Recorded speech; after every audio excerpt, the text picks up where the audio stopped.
En el fuego del manto se fraguó, por la corteza la lava se derramó, está intacto desde que se formó. Ahí está, míralo, es el último cratón. El último cratón. El último cratón. El último cratón. Es el último. No hay más.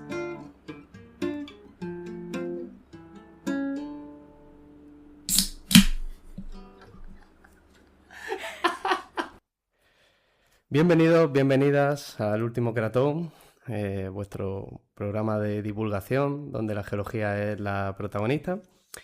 Y bueno, un servidor aquí que me he dado cuenta que en los otros programas pues no presento a los invitados, pero no me presento a mí. Pero claro, yo ya me conozco, entonces, pues claro. Bueno, mi nombre es Alberto. Y os doy la bienvenida a este cuarto programa del Último Cratón de esta tercera temporada. Comúnmente suele haber dos ramas de la geología que atraen a los curiosos cuando empiezan a conocer esta ciencia. Una es la paleontología, por todo el tema de los dinosaurios, y la otra es la mineralogía. Hoy vamos a poder adentrarnos en una de estas dos ramas, en concreto la mineralogía, de la mano de un nuevo invitado que recibimos hoy aquí y al que ya quiero agradecerle que nos haya dejado un ratito de su tiempo, nos haya regalado un ratito de su tiempo para poder venir aquí a compartir su conocimiento y a poder ilustrarnos sobre esta rama de la geología que obviamente domina ampliamente, ya que pues, es un gran experto en ella.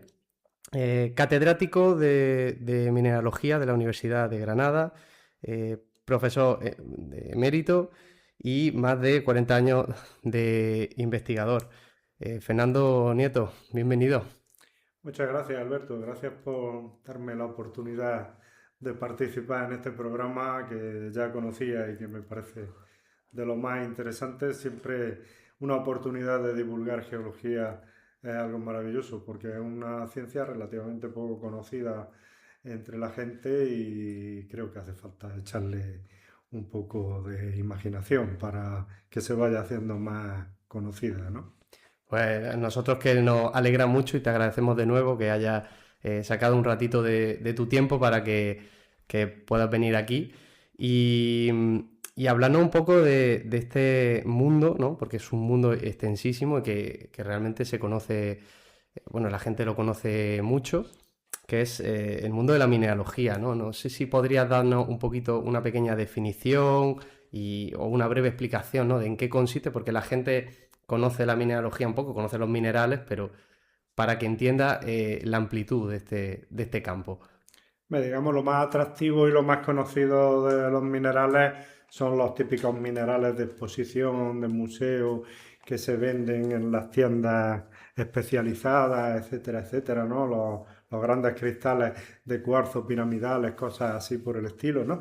Pero en realidad lo que quizás mucha gente no haya caído es que vivimos sobre minerales, ¿no? O sea que realmente los minerales en definitiva, aparte de estos ejemplares, digamos, excepcionales y muy atractivos, son los constituyentes de las rocas, de los suelos, sobre los que normalmente estamos, construimos las casas, las carreteras, cultivamos las cebollas, etcétera, etcétera. Todo eso al final es, digamos, un enjambre de pequeños granitos de minerales que tienen las mismas características que esas piezas macroscópicas que, como tú mismo has dicho, son tan atractivas y tan conocidas entre la gente. Entonces, digamos, la faceta científica de la mineralogía hoy día va más por el estudio de estos constituyentes elementales de las rocas y de los suelos que lógicamente interaccionan mucho con nuestra vida, ¿no? Por múltiples motivos que podremos ir quizás hablando a lo largo de la entrevista. Claro, si es que al final lo que es los minerales están en todos los sitios prácticamente donde miremos. Hay unos que Efectivamente. están en el suelo, en nuestra casa, en nuestra encimera, en los aparatos, en nuestros móviles, ¿no? Ese que al final es un compuesto de minerales que es muy grande y que además es un mundo realmente amplio, porque claro, ahí es donde vamos ahora. Dentro de ese gran mundo que es la mineralogía, la gente, como tú decías, ¿no? Piensa mucho en... Tú dices mineral y lo que piensa en el cristal perfecto, ¿no? Pero los minerales no dejan de ser los elementos que componen una roca, ¿no? Y por ahí han ido tus investigaciones al final, ¿no? En estudiar tipos de minerales que se encuentran en unos tipos de roca. En concreto, de algo pues, realmente común, como pueden ser las arcillas, ¿verdad? Entonces, me gustaría que nos contara un poquito sobre estas investigaciones que ha llevado a cabo, sobre la mineralogía de las arcillas, ¿no? Porque al final, bueno, ¿qué es una arcilla realmente, ¿no? ¿Puedes explicarnos un poquito antes de meternos en todo el meollo, ¿no? De la investigación, cómo definiría este tipo de roca, ¿no?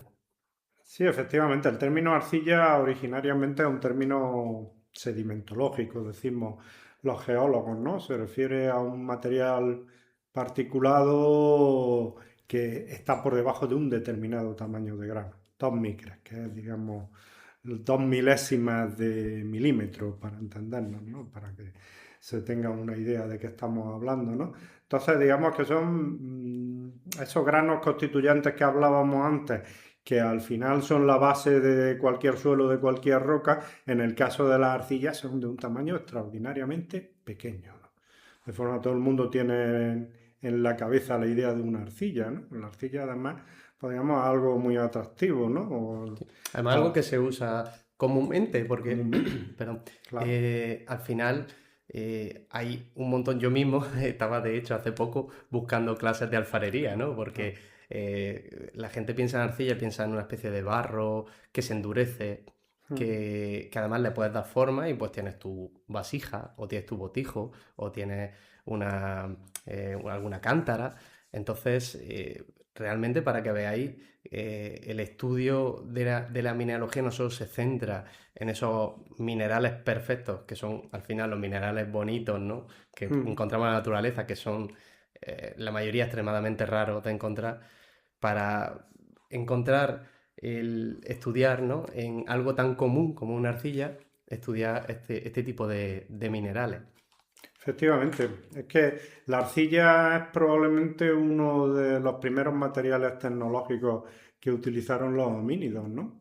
O sea, y de hecho eso se refleja un poco, digamos, en todas las mitologías. Por ejemplo, en la religión cristiana se considera que el primer hombre fue esculpido a base de arcilla, ¿no? O sea, que Dios creó a Adán modelando arcilla, ¿no? Porque está muy presente en el hombre la idea de que con las arcillas puede construir cacharros, puede construir botijos, fuentes, vasos, etcétera, etcétera, ¿no? Y por eso digo que fue uno de los primeros materiales de interés tecnológico.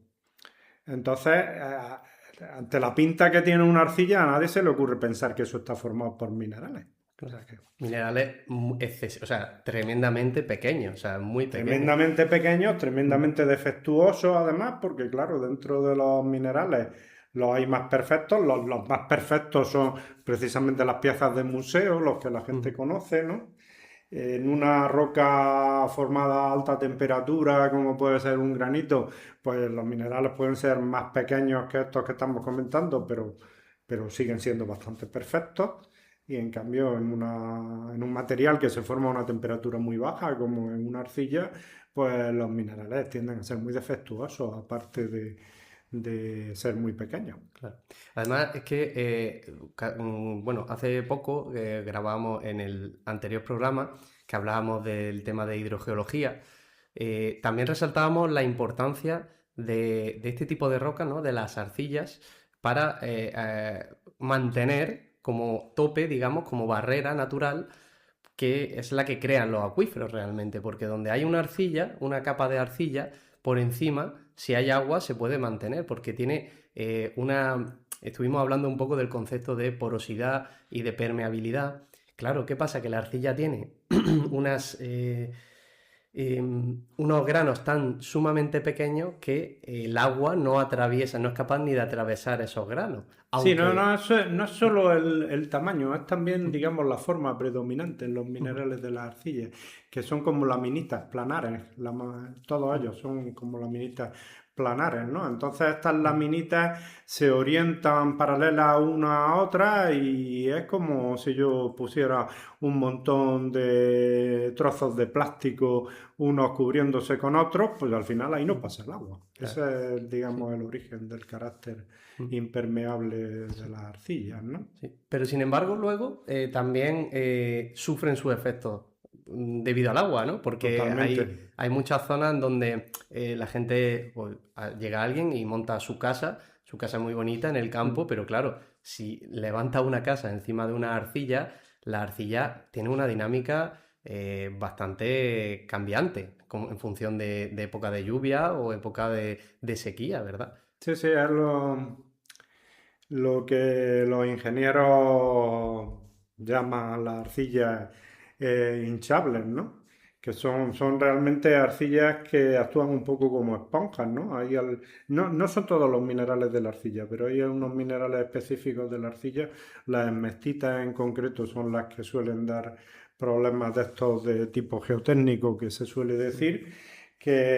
Porque actúan como esponjas, es decir, tienen en su composición unas posiciones estructurales donde, dependiendo de la humedad ambiente, pues pillan más agua o la sueltan. O sea, es exactamente igual que una esponja. En épocas secas sueltan el agua y en épocas húmedas, cuando hay una lluvia o algo así por el estilo, cogen el agua y se hinchan Claro. completamente. Porque, claro, entonces estas rocas están compuestas por unos minerales que son los que se hinchan, ¿no? O sea, absorben el agua y, claro, todo esto viene determinado mineralógicamente hablando por su estructura Totalmente. interna. Porque hay que recordar que en la mineralogía en la composición es importante, pero es que la estructura que tienen los minerales, las estructuras que forman en su interior, es lo que determina muchas de sus características principales. Efectivamente, has tocado un punto fundamental en la mineralogía, que es la relación con su materia hermana, digamos, que es la cristalografía, ¿no? La cristalografía es una ciencia muy desconocida, pero muy importante porque afecta a otras muchas ciencias, está un poco en la base de otras muchas ciencias, por ejemplo, en la determinación del genoma humano, cosas así, ¿no? Entonces la cristalografía establece cómo es la estructura de los materiales, ¿no? Y por tanto de los minerales.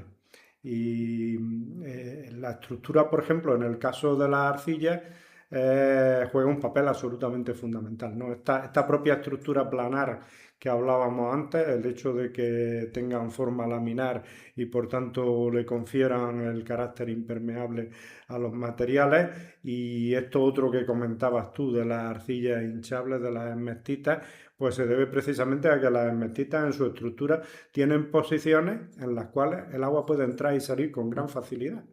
No solo el agua, sino también todo tipo de elementos químicos e incluso todo tipo de sustancias químicas, pues tanto orgánicas como inorgánicas, es decir, son un poco filtros.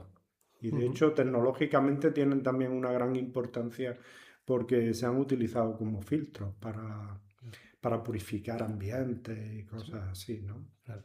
Para que la gente entienda también, ¿no? Y esto es un pequeño inciso sobre lo de antes, estábamos hablando de la estructura, lo importante, ¿no? Que la importancia de la estructura en los minerales,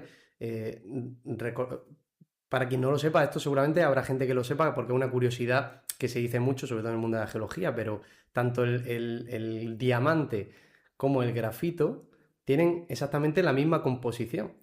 Y su mayor diferencia, lo que hace que un diamante sea duro y que brille y el grafito sea tan débil que lo usamos en los lápices para poder escribir. Sí, porque estamos hablando prácticamente del mineral más duro y del más blando. Claro. Y tienen la misma composición, pero la clave ¿cuál es? Que como se han formado en condiciones totalmente distintas, tienen unas estructuras totalmente distintas. De manera que las condiciones en las que se han formado el diamante, de mucha presión, en zonas muy profundas, hace que se genere una estructura que lo convierte en el mineral más duro de la escala de Mohs. Y sin embargo el grafito, que tiene exactamente la misma composición, pues es lo más blando. Lo usamos en todos los días para escribir en nuestras libretas. Sí, porque la estructura del grafito está formada también como la de las arcillas a base de láminas. Esas láminas, unas láminas con otras, están muy débilmente enlazadas. El enlace que en química se conoce como el enlace por fuerzas de Van der Waals, que es súper débil. Y entonces, pues lo que tú dices, cuando se utiliza un lápiz, lo que hace en realidad es que estás separando esas láminas y entonces estás dejando las láminas pegadas al papel, para entendernos, ¿no? Mientras que el diamante es todo lo contrario, ¿no? En todas las direcciones del espacio es cúbico, el diamante es cúbico y por tanto en todas las direcciones del espacio es igual y tiene un enlace, el enlace más fuerte que existe en química, que es el enlace covalente. Claro. Pues para que entendáis un poquito la importancia de las estructuras, ¿no?, cristalinas, ¿no? Es lo que define los minerales. Esta estructura cristalina es una de las características claves para definirlo como mineral. Y ya he hecho un poquito de introducción, ¿no? Cuéntanos un poquito en qué ha consistido estas investigaciones que has llevado a cabo sobre las arcillas. Bueno, las posibilidades que dan las arcillas en términos de investigación son enormemente variadas. Tanto desde dentro del mundo tecnológico, hay gente que, digamos, utiliza las arcillas simplemente para inventar nuevos materiales o extraer propiedades, como comentábamos antes, de purificación, de hacer complejos entre arcilla y material orgánico. Se utilizan, por ejemplo, en medicina y cosas así por el estilo, como soporte de las sustancias activas de las medicinas. Yo me he dedicado más a los aspectos geológicos, que es el otro aspecto fundamental, ¿no? Las arcillas como material geológico son muy informativas de las condiciones en las que, digamos, los sedimentos se formaron, ¿no? Es totalmente diferente las arcillas que uno encuentra en un ambiente oxidante respecto al que encuentra en un ambiente, por ejemplo, reductor, los términos estos de ácido, básico, en fin, digamos, con toda una serie de conceptos químicos que varían mucho de las condiciones terrestres, y no solo terrestres, sino también en las extraplanetarias. Pues digamos que a través del estudio de las arcillas se puede saber mucho de ellas, ¿no? Y bueno, por ejemplo, un aspecto que es bastante curioso del tema de las arcillas es que se forman normalmente en las fallas, ¿no? Las fallas son superficies de ruptura que hay en la Tierra, que es donde se generan los terremotos, ¿no? Es decir, cuando hay un terremoto, lo que hay realmente es un movimiento entre los dos bloques que están separados en una falla.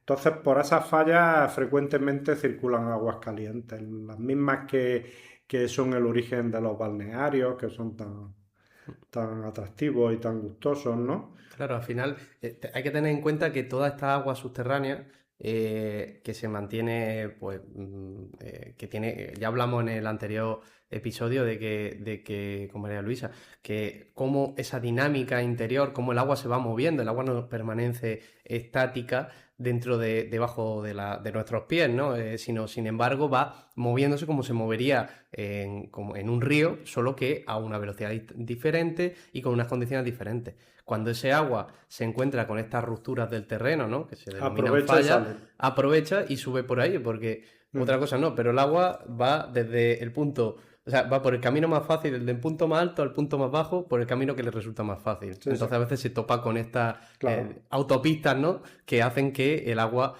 ascienda, por ejemplo, claro, el agua está más caliente Abajo. en su suelo, claro, cuanto más abajo más caliente, y se encuentra con un plano de falla por donde sube, asciende, y cuando aflora, pues claro, sale el agua caliente y tenemos lo que se denominan termas, ¿no? Efectivamente. Fuentes, termas, todo Claro. tipo.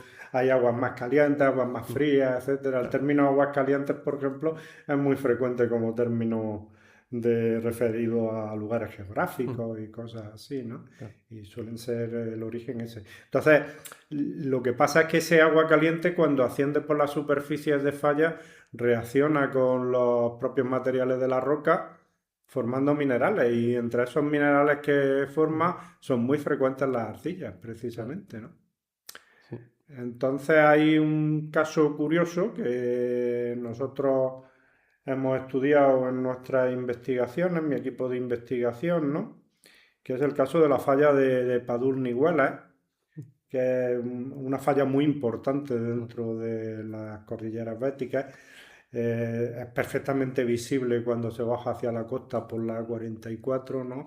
Hay una ruptura espectacular a mano izquierda pasando justamente por estos pueblos, por Padul y Nihuelas, Claro. que se ve perfectamente desde la autovía. Bueno, Y de hecho en Nihuela, pues, yo personalmente, que he ido también con un grupo de amigos geólogos allí, hemos podido hacernos fotos y tocar el plano de falla, totalmente, es además espectacular. es que es muy impresionante Es porque tú espectacular, vas, sí. eso está pegado a la carretera de una zona del pueblo, ¿no? Que está pegado y claro, tú te piensas que esto es pues, no sé, un talud que han hecho ahí de una forma, una pared que han hecho pues para, no sé, pues el límite de la carretera o no te paras a pensarlo, pero cuando te fijas bien ves que es un plano que está totalmente liso. Eso es debido a la fricción, al movimiento, que claro, va erosionando cuando se mueve un bloque frente al otro, va erosionando y se queda un plano totalmente, bueno, inmenso, porque además es una de las fallas más importantes de la geografía española posiblemente, porque donde nace la sierra, es de Sierra Es que Nevada. separa todo el bloque de la sierra Ujú. de lo que es la depresión, Ujú. de lo que es toda la zona de la Vega, Sí. de Granada y de los pueblos limítrofes y demás. Y por eso hay, digamos, ese cambio de relieve tan espectacular, que pasa de una montaña a una zona completamente llana y pasa, como tú estás diciendo, a través de un plano Ujú. prácticamente liso, ¿no? Porque es donde se rompe la tierra Ujú. y se hunde. Yo recomiendo que si vivís por la Sí, zona, sí, que se merece la acerquen pena a verla. acercarse un día a Nihuela, que además allí Sí, se sí. come muy bien, es un pueblo bonito. Y es muy Y accesible el sí, sitio, sí, además, sí. y vaya, es que está literalmente, Sí. tú vas andando por la acera y a mano izquierda te queda la falla donde te puedes hasta subir y hacerte una foto arriba, como hice yo, y es muy impresionante. Bueno, pues es curioso que esta falla, a pesar de su magnitud enorme, ¿no? Y de su importancia regional, prácticamente no ha producido terremotos en tiempos históricos, ¿no? No hay Ujú, registros de terremotos importantes en esa ujú. falla, ¿no? Al contrario de otras fallas importantes que son normalmente las causantes del carácter sísmico de la Claro. zona en la que Mm. vivimos. Es sorprendente porque además aquí en Granada tenemos bastante experiencia con el tema de los terremotos Totalmente, vamos. y de enjambres sísmicos que hace poco, no hace mucho, hace unos añitos, aquí la gente lo vivió muy intensamente. En plena pospandemia hubo una serie de enjambres sísmicos, ¿no? Muchos terremotos que, hombre, no eran peligrosos realmente porque no tenían mucha magnitud, Sí, pero eh, intranquilizaban. pero el sustillo te lo mete en el cuerpo, porque Intranquilizaban a la gente, sí, sí, claro, porque totalmente. cuando ves que se mueve todo y que además dura, hombre, quien lo ha vivido, ¿no? Los que somos de Granada de toda la vida, pues ya hemos vivido mucho y más o menos pues estamos un poco acostumbrados, ¿no? Pero la gente que venía de fuera, bueno, se hicieron todo lo que no hay que hacer, que salir a la calle y tal, porque, en fin, ya, eso me gustaría hacer un programa específicamente para hablar de terremotos De terremotos, sí. y sobre todo de cómo, de normas y digamos, de pautas que seguir, ¿no? En caso de antes, durante y después, Sí, porque porque falta educación sobre ese sí, tema, sí. claro, eso sí lo he notado yo, que la gente, pues claro, estamos en una zona muy activa a nivel de movimientos sísmicos, pero por suerte, como es tan activa, pues no tenemos grandísimos terremotos como tienen en otras zonas del mundo, en Japón o en Chile, donde allí sí hay terremotos que son muy peligrosos. Pues fijaros al final, la mayor falla que tenemos por aquí, por la zona, que además es una falla que se extiende con Kilómetros y kilómetros, sí. kilómetros, vaya, o sea, Sí, kilómetros y mm, kilómetros, sí. y sin embargo, pues tiene poca actividad ahora mismo. Y eso es porque tiene arcilla en el plano de falla, o sea, precisamente por la circulación esta de aguas calientes que hemos comentado antes, que además en este caso hemos podido determinar durante la investigación que son de origen muy profundo, o sea, son aguas que vienen de muy abajo, porque traen elementos que son relativamente raros en la corteza terrestre. Y entonces ahí han depositado todo un mundo de minerales de la arcilla, ¿no? O sea, por ejemplo, por citar uno que es más conocido entre la gente, el talco, ¿no? O sea, ahí, por ejemplo, hay talco, ¿no? Hay muchos más minerales de la arcilla, las esmertitas, estas que comentábamos antes, que actúan como esponjas con el agua y tal, pero por ejemplo hay talco, que es un mineral que todo el mundo conoce porque se usa en la higiene personal como una especie de lubricante, ¿no? Sí. Entonces ahí, y ese es el mineral más blando de la escala Para de que se Mohs. haga una idea la gente, cuando hablas de que son aguas que vienen muy profundas, ¿no? ¿De cuántos metros o kilómetros estamos hablando? ¿De cuánta distancia más o menos? Pues yo creo que por debajo de la corteza terrestre, probablemente kilómetros y kilómetros. Kilómetros, Sí, kilómetros y kilómetros. Kilómetros y kilómetros, sí. No sabría evaluar eso. Sí. Ya más mis compañeros de geodinámica son los que lo pueden decir mucho mejor que yo. Claro. Pero vaya, se habla de aguas que proceden incluso de por debajo de la corteza terrestre. O sea, Fijaros, porque la falla, aparte de ser muy extendida en longitud, es también muy extendida en profundidad. Claro, al final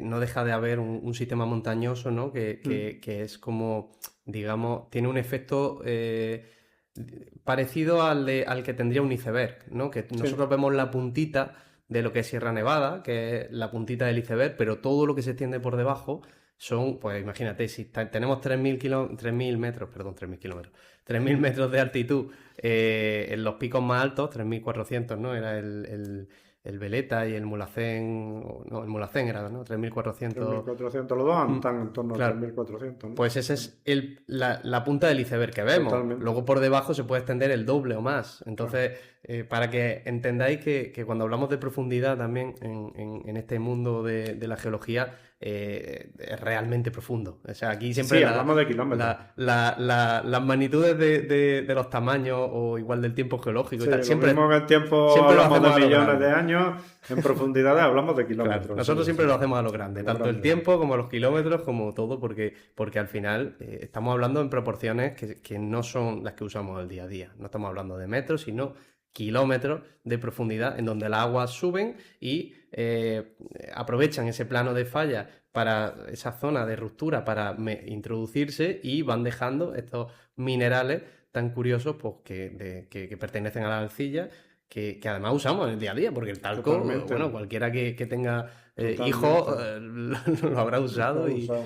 y está Lo claro. venden en las farmacias, sí. Y bueno, y estos minerales son los que al final actúan como lubricantes y hacen que la energía que tiene que soltar, digamos, la falla, en lugar de soltarla de forma traumática en un momento determinado, para entendernos como una especie de meneo, ¿no? Que sería el terremoto, Sí. pues la va soltando poco a poco. Claro. Que son las arcillas las que van haciendo que conforme se va produciendo la tensión entre los dos bloques de la falla, pues eso se vaya moviendo Se vaya poco a moviendo. poco y se vaya deslizando. No, pero para También es interesante. impresionante porque, Claro. porque realmente, o sea, podría ser una falla monstruosa que generara unos terremotos realmente peligrosos en todo lo que es el sur de la península. Y sin embargo, gracias a este lubricante natural, que son las arcillas, ¿no? Gracias al agua que va depositando las arcillas, pues fíjate, el sistema montañoso más alto de la península, que de hecho está activo y que sigue creciendo Y que año a produce año. terremotos en otros sitios, de hecho. Sí. No en esta falla, pero en otras fallas sí. Claro. En otras fallas en las que no está el lubricante, digamos, o no está en cantidad suficiente, o hay zonas donde no está o lo que sea, es donde se producen las rupturas y se producen los terremotos que todos conocemos, ¿no? Ujú. Claro. Sí. ¿Y qué más minerales encuentras en esta zona de la arcilla? Aparte del talco y... Las micas, que son Las uno de mis minerales favoritos, ¿no? Las esmestitas que hemos comentado, las cloritas, ¿no? Entonces, hay todo un mundo, o sea, el mundo de la mineralogía de la arcilla es amplísimo, ¿no? Porque hay toda una enorme variedad de minerales, ¿no? Hablábamos antes de las esmestitas y el efecto geotécnico que tienen, ¿no? De producir, digamos, desastres geotécnicos conforme cambia la humedad. Y también son muy interesantes últimamente como posibles menas de elementos químicos muy valuosos, muy actualmente, como por ejemplo el caso del litio, ¿no? O sea, otro de las líneas de investigación que hemos seguido en un yacimiento de litio en Perú. Está todavía en fase de exploración, pero se sabe que tiene unas reservas de litio muy interesantes, ¿no? El litio es un mineral que se usa para todo tipo de baterías, ¿no? Sobre todo para electrónica, ¿no? Es donde tecnológicamente es muy importante. Ahora mismo uno de los elementos químicos más buscados, ¿no? Porque efectivamente en todo el tema de la transición energética, el litio es fundamental, ¿no? Sí.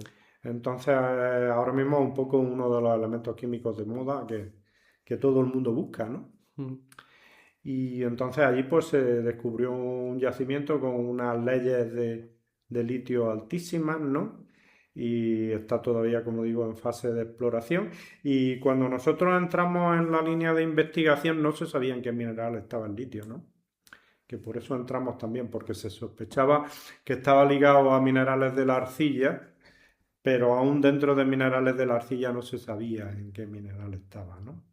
Claro. Al final la respuesta fue un poco como suele pasar muchas veces en ciencias, ni para ti ni para mí, ¿no?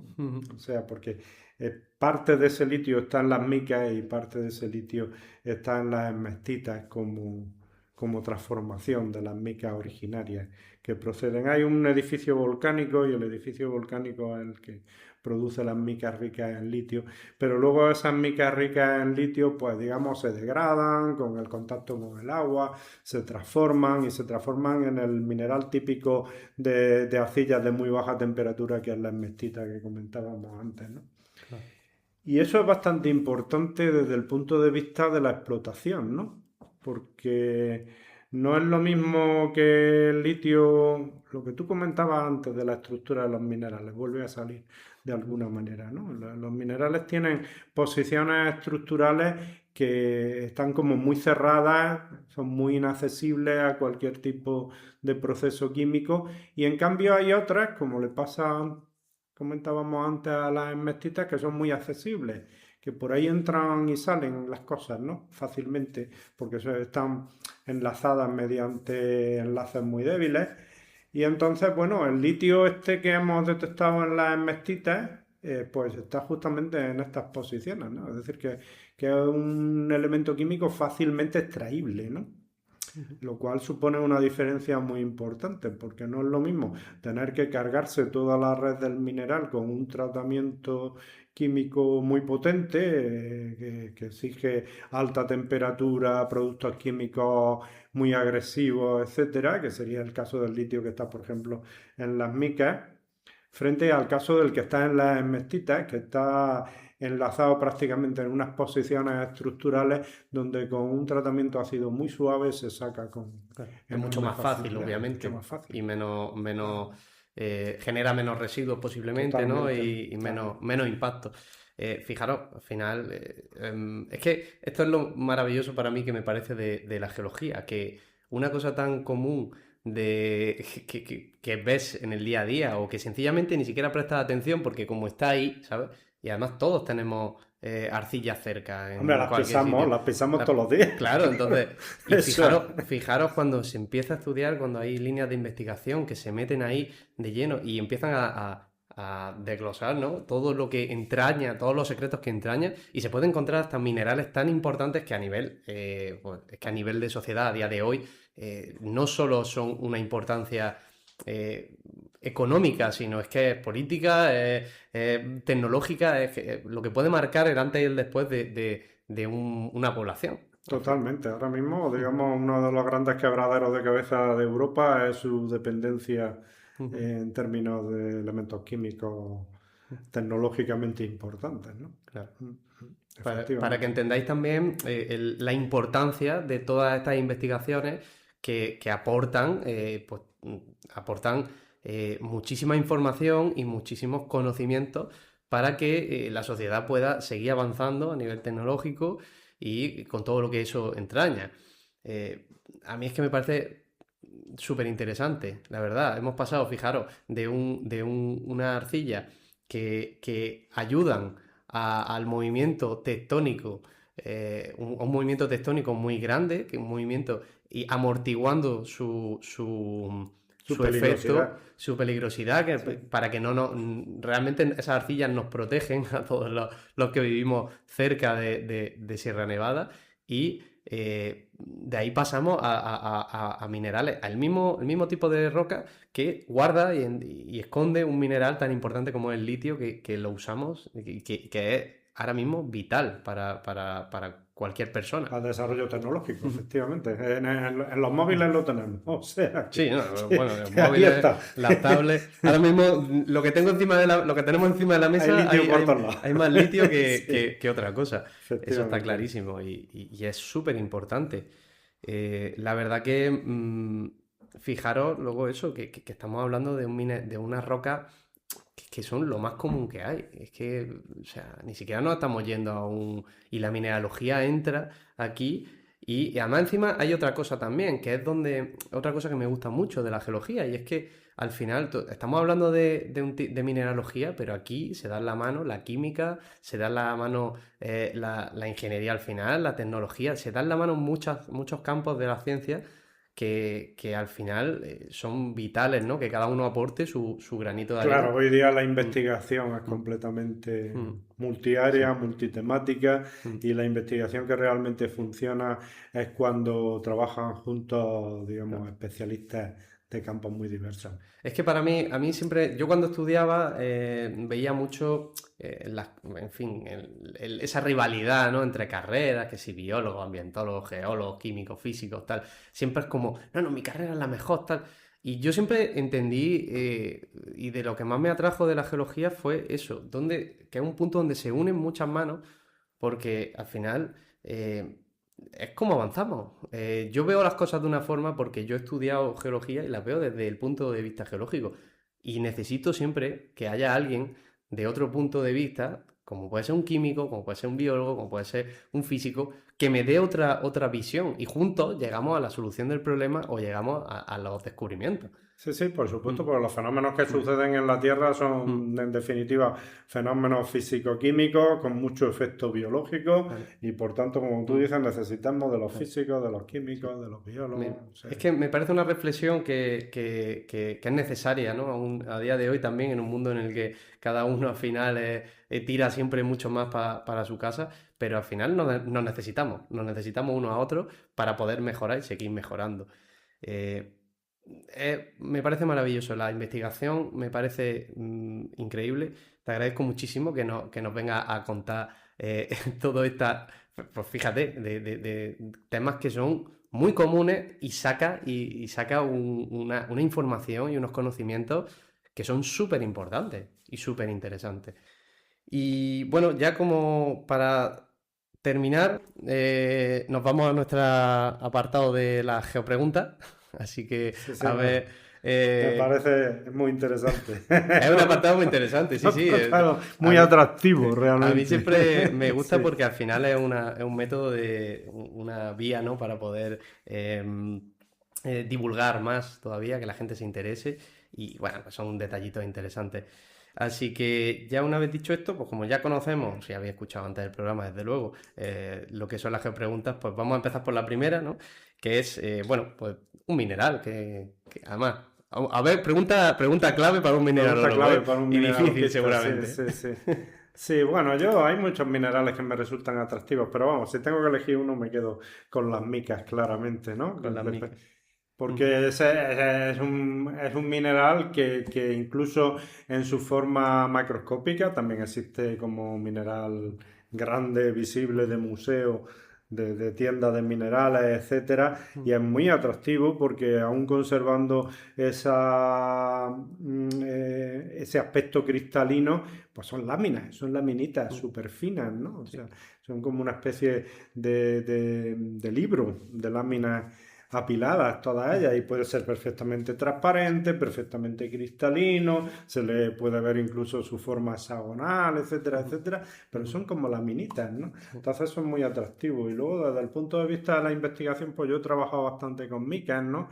Algunas de mis investigaciones más queridas han sido sobre micas, ¿no? Por ejemplo, un tipo de micas que son las glauconitas, las micas marinas, que se forman en el fondo marino, pues sobre eso he trabajado bastante y he tenido resultados bastante interesantes. Y luego otro que me fascina es el tema de las micas de amonio, por ejemplo, ¿no? Porque es una especie de conexión entre la materia orgánica y la materia inorgánica que hay en cualquier sedimento, ¿no? O sea, las micas normalmente tienen elementos químicos inorgánicos, pero hay micas que en lugar de tener potasio, que es lo que suelen tener normalmente, tienen amonio porque lo captan de la materia orgánica del sedimento. Y ese ha sido otro de mis campos de investigación favoritos, Sí. digamos, Para la que, mica de amonio. es que para que veáis al final o sea, el extenso mundo que entraña la mineralogía es inmenso, o sea, es un mundo inmenso donde hay un montón de posibilidades y como te gusten los minerales, que lo que hablábamos, ¿no? Es uno al final de las primeras de los primeros espacios o campos que atraen, ¿no? A la gente, la mineralogía, la colección de minerales, pues fijaros, ¿no? La amplitud de un solo mineral, todo lo que se puede sacar. Además, este mineral lo podemos encontrar mucho también, si no mal recuerdo, bueno, en las rocas de Claro, Sierra Nevada, ¿no? Constituyente fundamental de los esquistos. Claro. De hecho, antiguamente se utilizaba mucho el término mica esquisto, ¿no? Porque digamos que son esquistos en donde la mica es un constituyente fundamental y además se ve, o sea, las micas estas de las rocas metamórficas de un grado medio alto como los que hay en la sierra son unas laminitas que brillan en los Sí, esquistos. tiene un brillo chulísimo, vaya, Sí, cualquiera sí, que muy haya bonito. ido por la zona de la Alpujarra o haya subido a cualquier sitio de Sierra Nevada, ha tenido que ver ese brillo que dan las rocas, son estos, son las No, incluso en los cantos que encontramos en las playas, ¿no? En las playas de la costa de Granada son muy frecuentes cantos que proceden precisamente de la sierra, y entonces si cogéis un canto de estos planar, veréis mirándolo con detalle que hay unas laminitas que brillan. Claro. Esas son las micas. Sí, pues fíjate. Bueno, vamos a pasar a la siguiente pregunta que sería, pues bueno, un animal prehistórico que te haya gustado, que te haya... Sí, ese lo tengo claro. Mis favoritos siempre han sido los trilobites. Los trilobites. Los trilobites totalmente. Me parecen, estéticamente me parecen fascinantes, Sí. ¿no? O sea, me parecen muy bonitos. Sí, Un los trilobite trilobites. me resulta mucho más bonito, mucho más diferente además, ¿no? Porque al final, digamos, los monitas son muy bonitos, pero son un poco caracoles, ¿no? Los otros son más bien, nos recuerdan almejas, cosas así por el estilo, pero los trilobites tienen unas características como muy particulares, muy especiales, fueron además de los primeros bichos ya serios que surgieron en la Hombre, historia geológica. desarrollaron fueron los primeros en desarrollar caparazones Caparazones. y movilidad y bueno, y se adaptaron. Bueno, hubo una diversificación muy grande al final. Si los homínidos hubiéramos estado por allí, seguro que nos los hubiéramos comido. Seguro, porque seguro que seguramente tenía que estar rico. a mí me recuerdan siempre a los crustáceos actuales, ¿no? Sí. A gambas, cangrejos y Sí. cosas así por el estilo, ¿no? Entonces, sí, siempre me han fascinado los trilobites. Además, los ojos esos que tienen, que como ojos saltones. Sí. O sea que sí. Sí, seguro. además hay un registro fósil muy, muy grande de ellos. O sea que eso aunque no conozcas mucho el mundo, has tenido que ver algunos seguro en la vida, algún fósil de estos, porque son muy comunes. Vaya. Hombre, estuvieron en la Tierra, pues no sé si estoy diciendo una burrada, pero seguramente 200 millones de años. Sí, o más, y ¿no? creo que más, sí, fíjate. Más, sí, o sea que... pues, Muy bien. Y ya pues para terminar, pues un momento del tiempo geológico. ahí he dudado más, porque dudaba entre dos de mis favoritos, ¿no? Uno relativamente reciente, muy reciente, en el que han pasado cosas muy importantes, sobre todo en la zona, como el Mioceno, pero vamos, al final me he tirado a lo contrario, a uno muy antiguo, ¿no? el Ediacárico, ¿no? Que es, digamos, el último periodo del Precámbrico, ¿no? El último periodo del Precámbrico, pero ya empieza a desarrollar todas las características de los periodos posteriores, de los periodos fanerozoicos, ¿no? Y ahí es un poco donde se empieza a ver la luz ya de que la Tierra, digamos, va a desarrollar la vida. Ahí comienza, Bueno, ¿no? La explosión de vida de efectivamente, los océanos, es, digamos, el prólogo del Cámbrico, de la explosión de vida del Cámbrico, ¿no? O sea, la vida existía hace mucho tiempo, pero a nivel microscópico, y en el Cámbrico es cuando aparecen, digamos, ya plantas y bichos realmente como estamos acostumbrados a verlos ahora, y digamos que ahí eso se veía venir un poco en el Ediacárico. Que también tengo alguna investigación en el que hemos tocado materiales, por eso también le tengo un especial cariño, ¿no? Pues materiales realmente antiguos, porque tienen estamos hablando de materiales de más de 500 millones de años. Más de 500 millones de años. Que se mantengan, pues ya es todo un hito. Sí, los geólogos metemos, digamos, todos los periodos muy antiguos de la Tierra en el concepto este del Precámbrico, ¿no? Que es algo así como decir en la historia la prehistoria, ¿no? Lo que había antes, ¿no? Claro. Porque lo que está realmente desarrollado son los periodos fanerozoicos, y son los que conocemos porque son los más abundantes. Antes de eso está el Precámbrico, que son otros 4.000 millones de años, ¿no? Y el último periodo, cuando eso se acaba, es justamente el Ediacárico. Claro, sí, que ya empieza a atisbarse ya toda la vida que se iba a desarrollar. Exacto. Después. Pues nada, Fernando, muchísimas gracias por venir, por compartir tus conocimientos y tu sabiduría con nosotros, y te traes temas tan sumamente interesantes, vaya. Así que es que no me queda más que bueno, esta es tu casa, espero que vuelvas también para hablar de muchos más temas, porque ha quedado claro que esto se nos ha hecho corto. Aquí hay muchos más temas de los que podemos sacar mucho jugo, y espero tenerte por aquí cerca. Pues nada, gracias a ti, Alberto, y animarte a que sigas con este programa, que me parece realmente interesantísimo. Yo creo que hay que divulgar ciencia en general, y en particular la geología lo necesita mucho. O sea que creo que con esto estás haciendo una labor realmente fundamental. Pues muchísimas gracias. Y bueno, ya pues antes de que se me olvide, pues estamos en redes sociales, podéis escucharnos en cualquier tipo de plataforma, y estamos en redes sociales, en Instagram, en Facebook, en TikTok, en todos lados. Estamos donde podáis mirar, ahí vamos a estar nosotros. Así que, dicho esto, gracias por estar por aquí, escucharnos, dedicarnos un ratito para escuchar y ampliar esos conocimientos de geología. Y nos vemos en el próximo episodio del Último Crato. Ahí está, míralo, es el último crato. El último crato. El último crato.